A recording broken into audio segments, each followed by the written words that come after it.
go and people... Congressman Neil Abercrombie has come to deliver the keynote address to this session of the 2010 Hawaiian Business Conference and Economic Expo. The conference seeks ways to create a long-term economic strategic plan for Hawaii. It's presented by the Office of Hawaiian Affairs in association with the Native Hawaiian Chamber of Commerce and the Hawaii Procurement and Technical Assistance Center. Abercrombie's been asked to discuss the state's energy future. He's responded with a call for energy independence to help support critical needs now and in the years to come.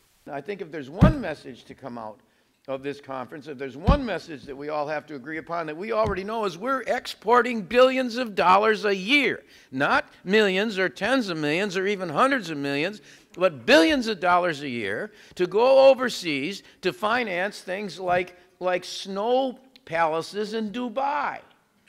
To attract what? Tourists. To get tourists to come there.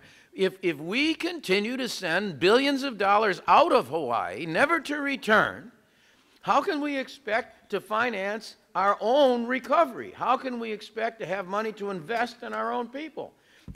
We need to have energy independence out of self-defense.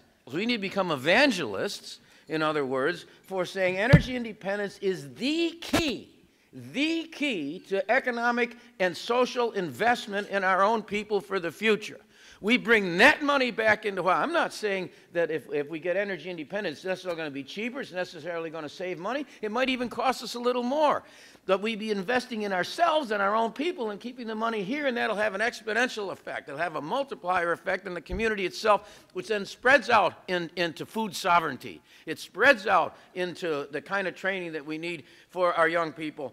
It spreads out into the opportunity for construction projects, housing for our own people, and the alternative to it, if we keep sending the billions of dollars out of the state, is what's going to happen is the working middle class, the white-collar and blue-collar working middle class that's represented in this room and represented by employees, if you're employers here or in the advance that can come from people, are going to be driven to the margins. They're going to be put out of business. The middle class is going to disappear, and we're going to have an overclass and an underclass in this society that's going to make the previous plantations look like heaven on earth, because at least they built some houses, at least they had a company store, at least there was a physician that might come around. We won't have any of that. We'll be importing real estate speculators and exporting our young, and that's what's going to be our future if we don't have energy independence. So there.